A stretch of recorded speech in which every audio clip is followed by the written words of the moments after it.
Hello, everyone, and welcome to the ACF Runaway and Homeless Youth Grants Program. My name is Katrina Morgan, and I am the Grants Management Officer, whose team will provide you with direct technical assistance and oversight related to the business and financial aspects of your grant projects. Within the Office of Grants Management, which I will call OGM for the rest of the presentation, there are 7 distinct portfolio divisions that handle different grant programs grouped based on program purpose and type of assistance. The RHY grants fall within our Family Protection and Resilience grants portfolio. Janice Davis Caldwell is our director, and I am one of the grants management officers within the portfolio. You will see, if you haven't already, my electronic signature on all of your notices of award related to your grant. Our team is also made up of a number of grants management specialists who will act as your main points of contact for any questions or other issues that arise during your grant project period. Today, I will be providing an overview of the roles and responsibilities of OGM and how we work together with your program office, FISB, to administer your grants. In addition to roles, I'll also provide information about federal policies related to the use of grant funds, a brief overview of the Grant Solutions electronic system, and a discussion of how the Division of Payment Management fits into the grants policy or process. I'll also touch on reporting requirements for this program and discuss some of the types of award actions that will likely be necessary during the life of your project, including various post-award amendments, as well as the non-competing continuation award process. Finally, I'll touch on some recurring themes that often lead to questions for our grantees in the hopes of helping you avoid any pitfalls or difficulties that we've learned lessons from over the years. As I mentioned earlier, OGM and FISB jointly administer the RHY grants. We have different areas of responsibility and expertise, and our roles are intended to be distinct and complementary. Of course, there will be times when a question arises that contains both programmatic and budgetary or business implications. And in those cases, OGM and FISB work together to reach a solution that satisfies both the requirements of the RHY program as well as the grant's rules and regulations. OGM has the primary responsibility for overseeing the business and other non-programmatic areas of the grant award and administration. We monitor and guarantee the integrity of the competitive award process. We ensure compliance with all applicable laws, regulations, policies, and procedures that apply to the award and monitoring of federal grant funds. OGM, and more specifically your assigned grants management specialist, reviews the SF 425 federal financial reports to periodically monitor the financial status of your project. And while the grant solution system may be accessed by all relevant stakeholders, including OGM, FISB, and grantee organizations, OGM still technically serves as the official receipt point for all correspondence related to your grant. So when do you contact us? You should contact OGM anytime you have questions about how to request an amendment to your approved grant application. You may also learn via the remarks section of your notice of award that ACF requires additional or revised documents to resolve funding restrictions or other application deficits. And as a quick aside, I highly recommend paying close attention to those remarks on your notices of award. Remarks are a very important source of information regarding terms and conditions and other award requirements. And I know it's very small text that it kind of might fade into the background, but it's really important to read through that whole section. Your grant specialist will be able to help clarify any budget issues, particularly concerning whether particular costs are allowable under the federal cost principles. And of course, if you ever have questions about or require technical assistance in submitting your financial status reports, please contact your grants management specialist. There are a few key sources of policy guidance for the use of federal grant funds that I'd like to highlight today. 45 CFR Part 75 contains the uniform administrative requirements, cost principles, and audit requirements for HHS awards. And that's the Department of Health and Human Services, our sort of mother department over ACF. The CFR is available online in its entirety. Subpart D covers post-federal award requirements, including information about revisions to projects, expectations for grantee management systems, corrective actions for failure to comply with federal regulations, as well as a host of other topics. Subpart E contains the cost principles, including specific information on the allowability of a long list of specific types of expenditures. Subpart F outlines audit requirements for grantees receiving federal funds. So much like I said about the remarks section or your notices of award, it is very important to take a look at 45 CFR Part 75 and become familiar with it. It is long, obviously, but it's a good idea to read through it. The HHS Grants Policy Statement provides a set of general terms and conditions for all HHS discretionary grants and cooperative agreements. The GPS is also available online. I recommend becoming familiar with the full GPS document, but please pay particular attention to Part 2, which contains the grant terms and conditions. Many questions regarding the types of revisions that are allowed and how to handle requesting those changes, among a lot of other important information, can be answered by the GPS. Grant Solutions is going to be very important to you throughout the life of your grant. Grant Solutions is our online grants administration system, and it contains the official grant file for your grants. The system allows OGM, BISB, and grantees to add information and conduct some communication regarding your grant projects within the system. Grantees will find all notices of award for a particular grant number here, and you will also find application kits for the submission of post-award amendments and non-competing continuations available here. OGM is responsible for ensuring that your key personnel, namely an authorized official and a project director, have access to the system and the ability to submit documents. You may also request read-only access for other individuals within your organization. If you'd like to do so, please contact your grants management specialist with any questions regarding that user access. Okay, moving on to the Division of Payment Management.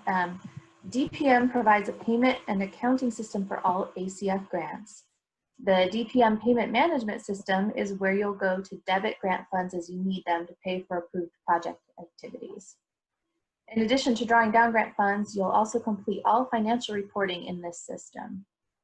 The SF 425 cash transaction report, which is sort of what we refer to as the PMS required report, is required quarterly by DPM to reconcile the debits that have been made to reporting of grant expenditures during that quarter.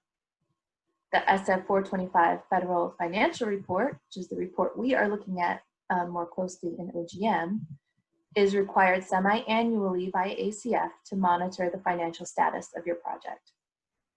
DPM is housed in the HHS Program Support Center, which is a separate operating division from ACF. So while we can act as a liaison for resolving certain problems or getting you in contact with the right person at DPM, we don't have direct control over DPM operations. As I've already mentioned, the SF 425 Federal Financial Report is due semi-annually and must be submitted in the payment management system. Your grants management specialist will be responsible for review and acceptance of your FFR. Semi-annual reports are due 30 days after the end of a reporting period, and a final cumulative FFR is also due 90 days after the budget period end date. Any disbursements you've reported on the final cumulative FFR should match the cash draws you've reported on your corresponding quarterly cash transaction reports. Any discrepancy between reported disbursements and actual cash withdrawn must be corrected as soon as possible. Failure to reconcile the two totals can cause long-lasting effects, such as an apparent federal debt on your account if they're not resolved. And obviously, we'd like to avoid those kinds of problems if we can on all sides. The SF 428 report is used to report on tangible personal property, which is equipment or supplies with a unit value of greater than $5,000 and a useful life of greater than a year.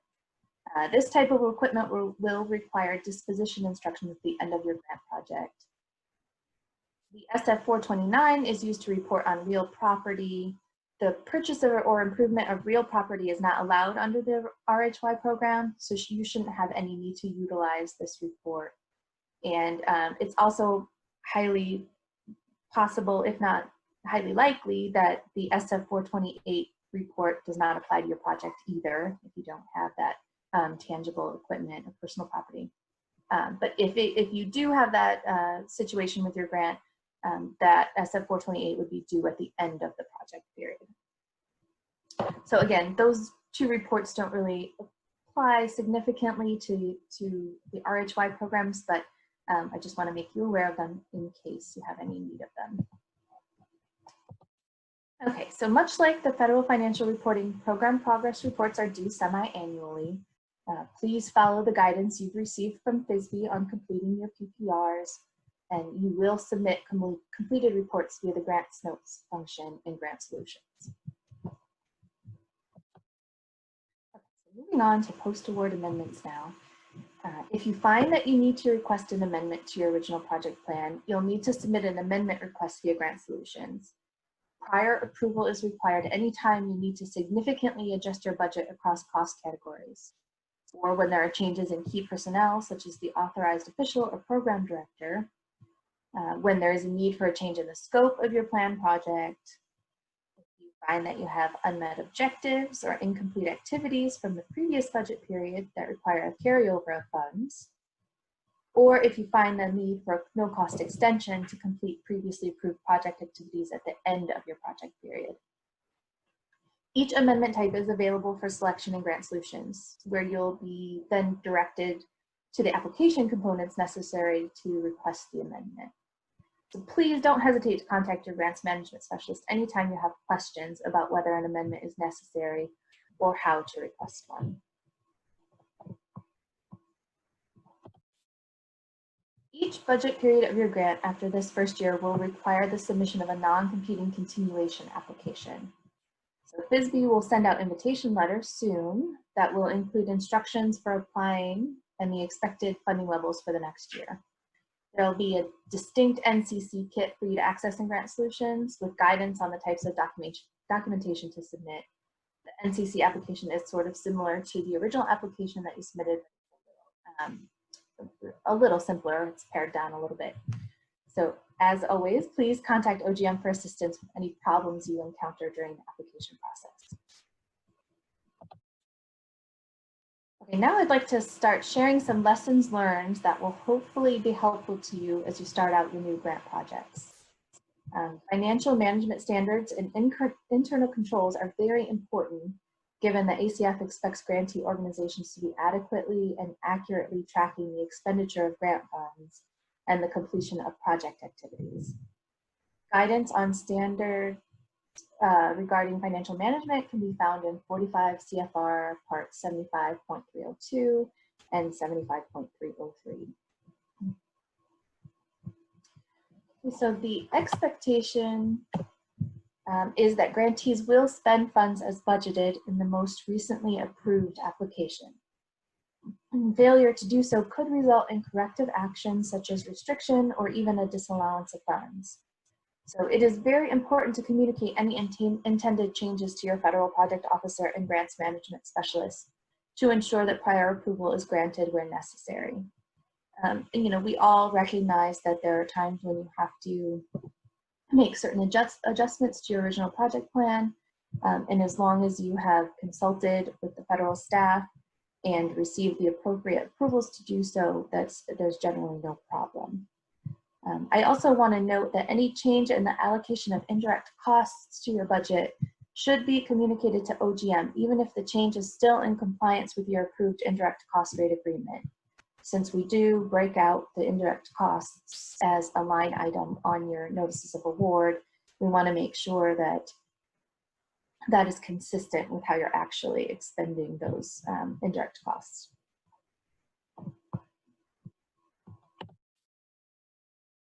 I talked a bit earlier about the payment management system, but I want to stress again the importance of resolving those financial discrepancies, if you have them, between reported disbursements, which comes from the information you submit via your cash transaction reports, and actual cash withdrawn as quickly as possible. So these discrepancies are often translated by DPM as a federal debt on your account, and can be very difficult to resolve if too much time elapses. An additional but related point is that you should not continue drawing down funds from a previous budget period for activities that are completed in the current budget period if you have not received a formal carryover. What happens is when we do a formal carryover, you receive a new notice of award, which transfers authorized funds from the previous budget period to the next budget period. I think sometimes the inclination on the grantee's part may be to zero out one budget period before touching the next, but that's not the way we do business, and it can cause major problems if we don't resolve it right away. Okay, I realize I've covered a lot of information in a short period of time here, but please know that if you have any questions about the role of OGM or have any specific needs surrounding your grant projects, I'd highly encourage you to contact me or your assigned grants management specialist. There's a list here on this slide of contact information, and you should have received information about who your specific grants management specialist is on the notice of award. But if there are any questions, please reach out directly to me. Thank you for your time, and congratulations on your new awards. So that presentation was basically a kind of a rehash of the new grantee presentation. A number of you have opted to share your video and audio. I'm not sure if that was just because you had just entered and did that, or if you have actual questions. So I'm going to get rid of all of the requests that were previously made, but if you still have questions when we get to that point in the session and you'd like to be on video and ask your question to the group, I will go ahead and join you. You'll just have to send me a request one more time. But let me just make a few remarks first, and then we'll get to kind of the open discussion portion of the session. And I don't know if you saw, Paul put a note in the remarks that if you cannot hear, you should try refreshing your page, and then check the volume settings on your laptop if you still can't hear after refreshing. Which they wouldn't have heard me say that, but hopefully everybody saw that. Okay, pardon me. So the final slide in that presentation did have a list of grants management specialists. We've recently had some staffing changes, so a number of you will have different grants management specialists than you may have been assigned in the past. We're in the process now of sending out notifications via Grant Solutions. You should be getting, if your grant specialist is changing, you will be getting a note in Grant Solutions letting you know who the new specialist is with their contact information. If you don't receive a notification within the next week, by Friday, let's say, and you still have questions about who your contact person is, just please reach out to me and I can have that person get a hold of you, because it will be important for you to know who that person is. Okay. A couple of other things that we've kind of been noticing lately that have been hot topics for my team. One of my specialists asked me to touch on the fact that reports, the financial status reports, should be submitted in the payment management system. So if you have uploaded them to Grant Solutions, that's fine, that's kind of helpful, but the official receipt point is the payment management system, and that is where we have to approve them, and that's where we verify that they've actually been submitted. So please do submit in PMS if you've not already done so. One other note is that if you do have amendments, as you mentioned in the presentation, please submit them as an amendment under the correct amendment type in Grant Solutions. Please don't submit them as grant notes.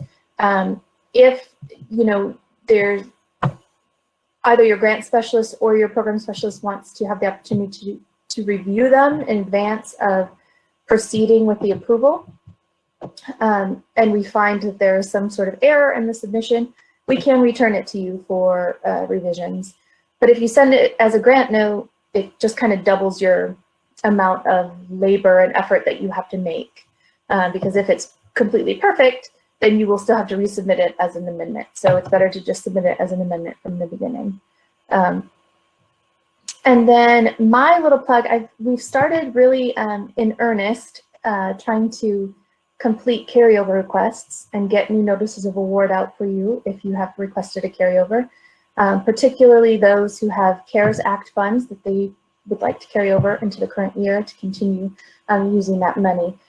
I'm noticing, though, a lot of instances of insufficient funds or insufficient unobligated funds based on the amount that's been drawn down from that document number. So you have probably noticed that each of your budget periods corresponds to a document number in the payment management system. So if your grant number is 90CX, 1111, your first budget period will be 90CX 111101 in the payment management system. That's the document number.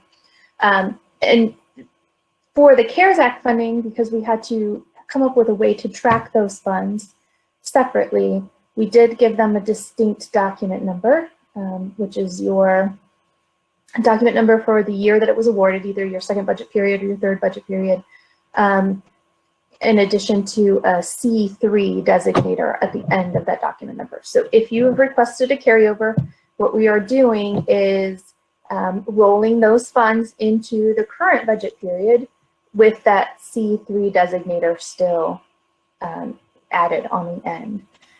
But if it looks like there's not enough money, either because you continue to draw down on that document number since submitting your request, or for whatever other reason that could potentially happen, we can't do the carryover for the amount that you requested. We get an error from payment management when we transmit that amendment through accounting, and it's just a hard stop. So at that point, we have to kind of stop and decide whether we return the amendment to you, do we undo it, what do we do? So the best thing to do is just try to make sure all the financials are in order compared to, and agreeing with what you requested in your carryover request right from the beginning. So we don't have to stop. We can just take care of it in advance and then move forward with the amendment and get you going with the funds that you need for the current period. Okay, I think those are kind of my big plugs for today. So what I'm going to do now is just kind of open it up for questions. I did see a question, well, I see there are a lot of questions about volume and being able to hear, but I know one person asked about getting a copy of the slides. I do have a copy of the slides we can share with you, and I'll work with the FISB team to decide how to distribute that best to everyone. Okay, I see a question. Let me just go quickly through some of the questions in the chat. Where can we get training on PMS? Their website has all their training in the past or listed as sold out. I have not emailed the help desk last week, but I have not received a reply. Okay. That's a good question that I'd have to do some research on. I'm not exactly sure if they're saying that their training is all either sold out or it's in the past. I will follow up on that to try to find out when some additional PMS training opportunities are coming up for users, and get that information out to you as soon as we can.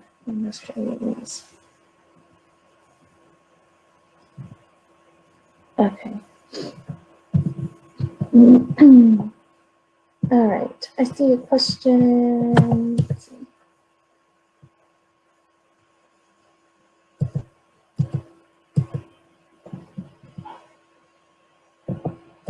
Okay, can you clarify expectations regarding PPRs? Are they all based on 6-month periods or some for the full 1 year, due 1030 and other 6-month periods? So the PPRs are really the purview of the program office, and someone from the program office should answer that question. I know for financial status reports, we're looking at a 6-month period, and then there's a cumulative 1-year report due at the end of a budget period. I'm not entirely certain. I thought it was progress that's cumulative, but we'll see if one of our program office colleagues who is on the line can clarify that one. Grantee, how do you upload your grant note and grant solutions if there's no grant option to select? Also, where do you access the PPR form to complete? All right, those questions, Shannon, Allison, you may need some help walking through, like we could do a tutorial on uploading a grant note. If you reach out to your grants management specialist, if you don't know who that person is yet, please send me an email separate from the session, and we can try to get you the help you need with the grant note. Okay, I'm gonna add Chris Holloway from Bisbee. Hey, Chris. Hello. I heard a question for program office, and I wanted to. Yes. Thank you for joining. What was the question again? The question was, can you clarify expectations regarding PPRs? Are they all based on 6-month periods, or are some for the full 1 year dues 1030 and others 6-month periods? They should be based on 6-month periods. Okay, thank you. And then there was another question about accessing the PPR form to complete. So I know, wasn't there an OMB clearance that we were waiting for? Yes, it has been cleared. So it should be available on the ACF website. I think it's in a section on the ACF website called, I think it's under the grants section. But we can get an exact link to send out to everyone. Link to PPR. And if I find it while we're on, I can put it in the chat. Okay, how long before a carryover request is approved? So we are working as quickly as we can on the carryover requests. Our goal is always to try to complete any amendment within 30 days of you submitting it and making that request. Do the best we can to try to, to do that and to make it within that time frame. But we are finding ourselves with a really large volume of carryovers right now, I think because of the CARES Act, more than we normally have at this time of year. And also we've encouraged you to get them in early, which is good because we want you to be able to use those funds and continue to be able to using them. So we're going as fast as we can. If you haven't received that notice of award within 30 days of submitting it, I'd say start following up and just making sure that there are no problems and that there's nothing that we need from you. But generally, if there's any additional information you need, you'll be hearing from a grants management specialist or your project officer on the program side. Again, I'm not sure about the PMS training opportunities and when they'll be offered again, but I will follow up on that so we can try to get some information out to the group as a whole about more about PMS. And we will try to get the slides out to everyone. Okay, is any documentation required to be uploaded when you complete a drawdown, or is it all through cash and financial reports? It's basically all through cash and financial reports, although there is an expectation that you're keeping those records and supporting documentation based on your organizational financial management system. And you should be able to provide any records if asked. So it's kind of the honor system while you're drawing down throughout, but make sure everything is backed up by supporting documentation, because you have to be able to provide that if asked. Okay, let's people would like a copy of the slides, so we'll get that. Hey, Katrina, I just posted a link for the form. Okay, great. Thank you. Hopefully everybody's seeing that now in the chat. Okay, does the PMS training cover the preparation of the federal financial report? No, I don't believe the PMS training will cover the FFR. They might touch on the cash transaction report, since that is the PMS report. But if you have questions about the FFR, please reach out to your grant specialist. I know you're probably tired of me saying that already, but we can walk you through step by step any questions that you have on the fields on the FFR form or report. Okay, I'm going to take a break from the chat for just a minute and add Roxy Campos, who has requested to speak. Did I get you? All right, Roxy, I don't know why it didn't work when I tried to add you. So if you would still like to ask a question, just try to share again for me, please. But I'm going to jump to Katrina. It's not letting me add. Try one more time. Okay, Paul, I'm not sure what just, or Joy, I'm not sure what happened. I'm trying to add folks who have requested to share. I'm not sure if they left before I had a chance to add them, or what happened. Yeah, so at the moment, by the looks of things, there's nobody in the moderation queue. If anyone does like to join the conversation, please just request to share your audio and video, and we will moderate that and allow you on screen. Thank you. And I'll try again if somebody else has the desire to ask a question. Let's see, let me go back through the chat now and try to pick up. For budget amendments, is there a form to complete in Grant Solutions? So yes, in Grant Solutions, for any amendment type that you would like to request, budget revision, carryover, no cost extension, change in scope, there are amendment types that you can choose. So I believe it'll be a section that's called Manage Amendments, where you can add a new amendment. And when you access that portion of the system, it will give you a guide for the different documentation that is needed for whatever type of amendment you're trying to submit.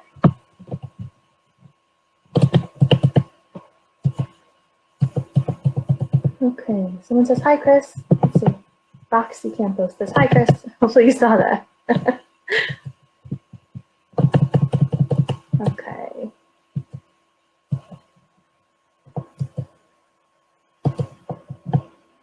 All right, I am seeing lots of comments from project officers in the comments, so please, everybody look through the chat. You have some communications from the project officers.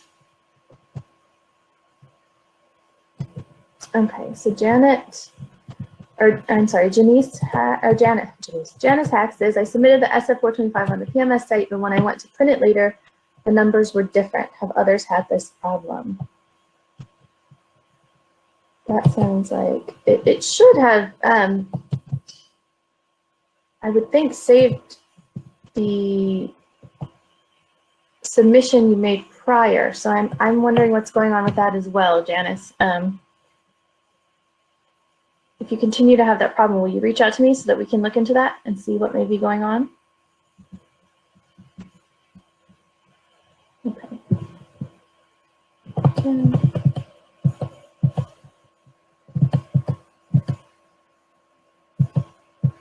Looking for other questions.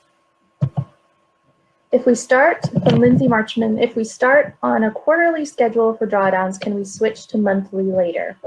So yes, you can choose how to handle how often you're making draws from the payment management system, depending on what your expenses are, what you obligated, and whether you are drawing in advance of paying, or if you are paying your organization back. So there's a lot of different flexibilities built in so that you're able to kind of operate however or whatever is most in line with how your organization operates otherwise, your kind of general operating procedures. But yeah, there's no set schedule of when you can or cannot draw down. The only thing we're really looking at is making sure that you are minimizing the time between drawdowns and paying out obligations. So you are not supposed to be drawing down your full award amount at the very beginning and holding it in an account. That is not allowed. As long as you're just doing it periodically to pay off expenses, you can do that on whatever schedule you choose. Okay. Not sure if this was asked, but will the recording be sent by email in case we missed part of the training? I think above Joy shared a YouTube link. It's somewhere here in the chat to the taped presentation that we played at the beginning of the session.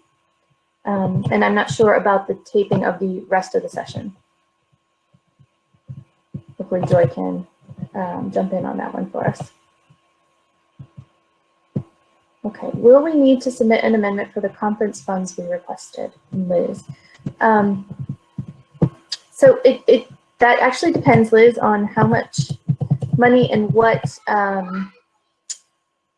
proportion, what percentage of your overall grant amount that represents. So generally, And a formal budget revision is requested or is required, so you can get prior approval for any change that is 25% or more of the overall budget. And that's an additive of all the changes you may be making within a cost category or across cost categories.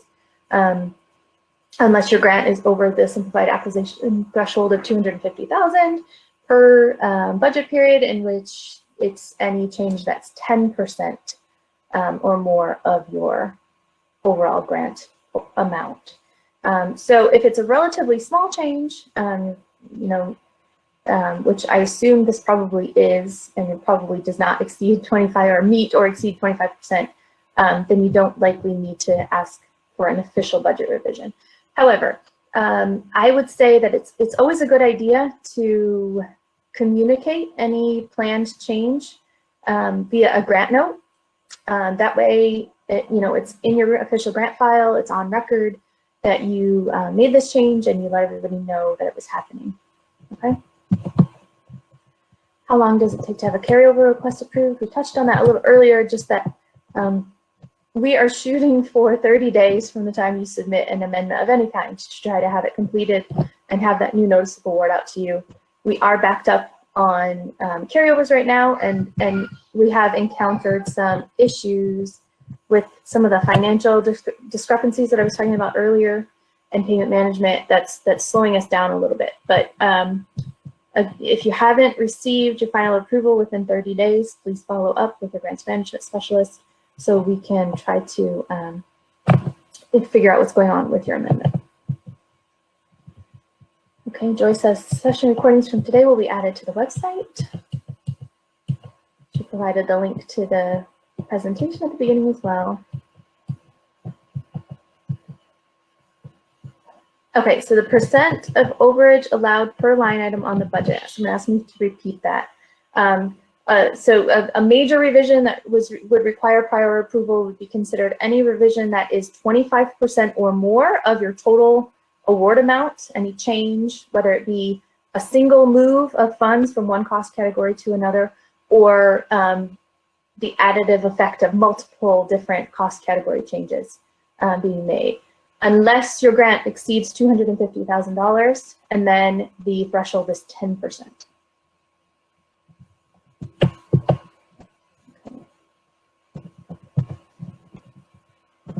So I'm not sure if I missed any questions higher up in the chat, since there have been so many responses from everybody, which I really appreciate. If you could repeat them again, that would be great. Or if anybody would like to get on camera with me and say hello to everybody and talk, that would be great too. I'll try to let you in. I tried before and I failed, but I'm willing to try that again if anybody wants to say hello.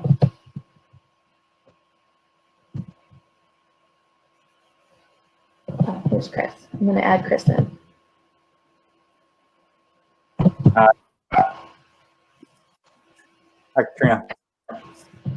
I don't want you to feel lonely on camera. So. Thank you. If nobody else wants to join. That's another thing I meant to mention. I had hoped that some of my team members would be able to join today. And I have a few people who are on leave and then a few others who tried to join and were unsuccessful. But I think that Beth Watsman is listening in on the session, at least. I believe she's still here. So hi, Beth. She's up there somewhere. But unfortunately, I didn't manage to get anybody to be able to join on video with me today. Okay, so there was a question about the conference stipend included in the budget since it's virtual now. I would imagine that you would want to, re-budget that cost to some other allowable and approved cost within your budget. If you have any questions about whether you need prior approval or exactly what you need to do to document that, please reach out to a federal staff member for some more guidance on that. Okay. So a link to the last evaluation. So some of the things that are questions for Joy, I'm just going to kind of, Joy is staying on top of it really, really well. So I know that she will respond.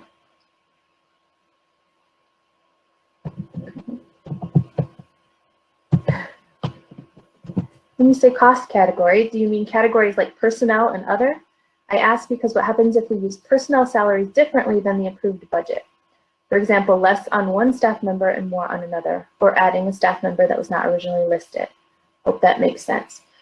So when I say cost categories, I do mean categories like personnel and other, but I also mean changes within a cost category. So if you are making a significant change within one cost category that meets that threshold or involves key personnel, changes to key personnel, so the people that are kind of required to run your program the way that you're going to be running that program, you are supposed to request prior approval for those changes. And I'd say anytime you're adding a new position that was not originally approved,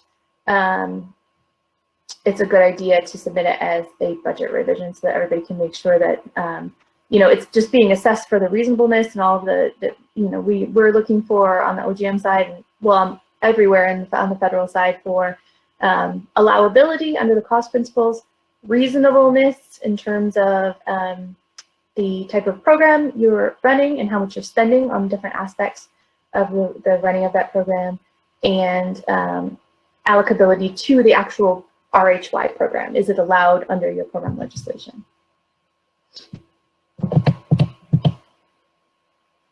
Okay, if program people are on the call, can they address the reporting needs for CARES Act funding received? I can touch on this, and then I'll let Chris jump in if there's additional information that program office would like to convey. But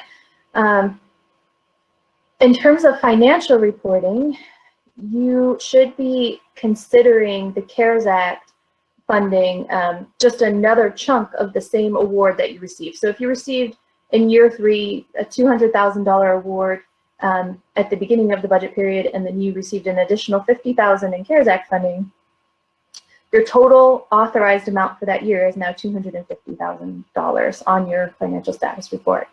But please use the comment section of your FFR to delineate how much of any obligated funds or expended funds that you have were from the CARES Act pot of money. So it's not a perfect way of keeping track of things, but we had to move quickly, and that's kind of the way we're handling that in terms of that. And then the payment management system has that separate document number, so we can compare your FFR that you submit to us semi-annually to what the payment management system is saying about what's been drawn down against that document number, and make sure everything reconciles.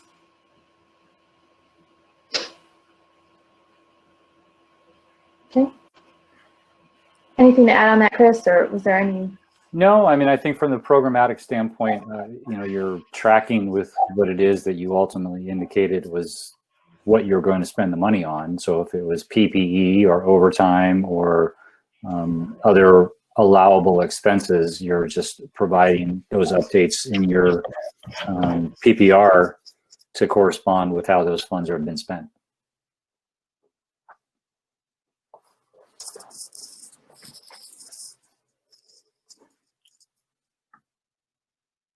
Myself there. Okay, is there a written definition FISB uses for now? So generally, I can find it for you in the I think there's a definition in the CFR, but we are looking at definitely your project director, your authorizing official, and then it's kind of more an unofficial definition on my part and on ACF's part, that any one position that is needed for your project to operate, whether that be from a licensing standpoint, from just operations standpoint in general, we would consider key personnel. I don't know if Chris, you have anything more to say about key personnel?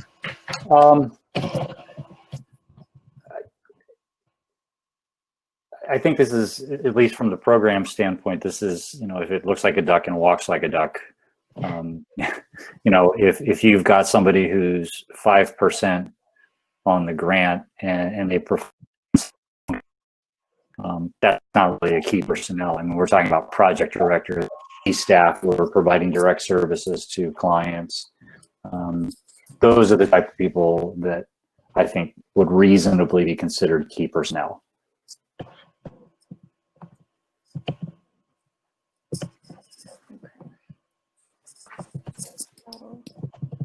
Lori says our FFR and PMS pre-filled with our original allocation amount and didn't include our CARES Act funding. We had to include a copy of our most recent FFR with our carryover request, but we couldn't adjust the information that was pre-filled in the FFR. Should I have done something different for our carryover request?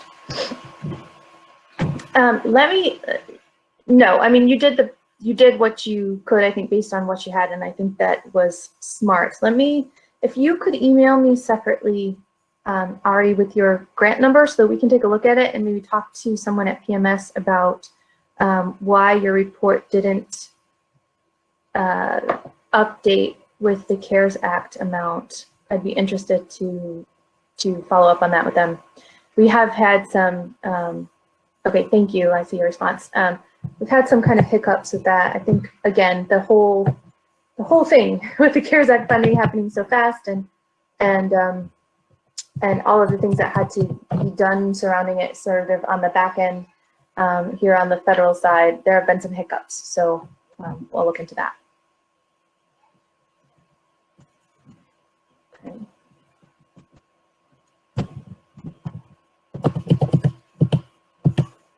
Okay, so Janice, can we submit an amendment to change what we use the CARES Act carryover funds for? We are finding new needs in the community as the pandemic wears on.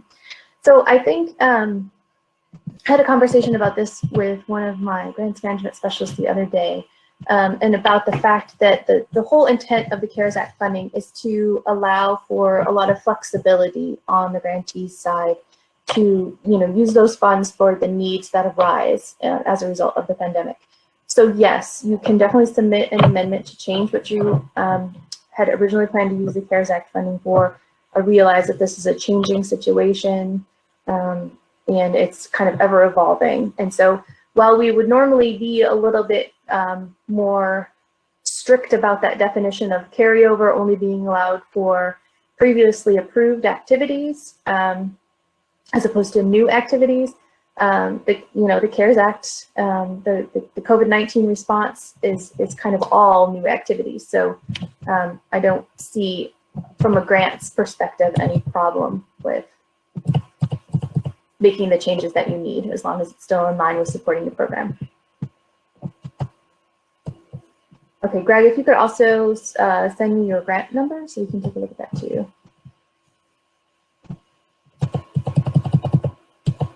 And Janice had the same. Okay, it's looking like a kind of a widespread problem, the FFR pre-filling and not updating. Okay, so I will take a look at that and see what I can find out about what's going on with that problem.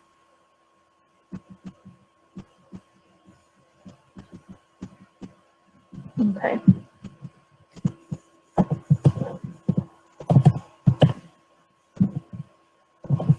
All right, is there a discussion of additional CARES Act funding during the current budget period?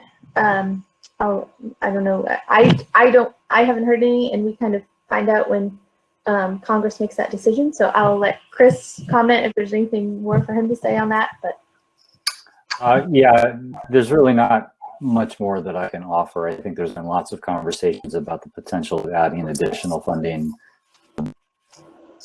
That really ultimately is up to Congress to make that decision, and we're not aware of anything that is definitive at the. Wouldn't want to lead people to believe that yes, in fact, there is more money when we don't really know.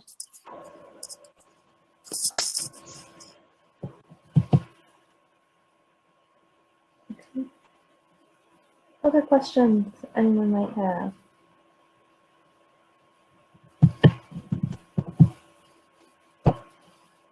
Okay. Well, I'm gonna, hang around here in case anything else pops up that anybody has a question about. I really appreciate everybody joining. It's nice for us in OGM to have a chance to, say hello to all of you. In this case, even show my face anyway, just to say hi. we're out there. If ever you have questions, please, sometimes we get a little overloaded. We aren't a huge team, but, we're doing the best we can to try to be responsive and to provide you with whatever technical assistance and customer service that we can. So thank you to all of you for participating. And again, that's kind of my goodbye, but I will remain here in case any questions pop up. I'll reshare my email address. Yeah, I'll type in my email address into the. And while Katrina is doing that, please don't forget to fill out the evaluation in the chat. And I'll just say, personally, thank you to Katrina for supporting us and being willing to come onto camera and take time away from, I know, her very busy schedule. Means a lot to us. So thanks, Katrina. Thank you. Happy to be here.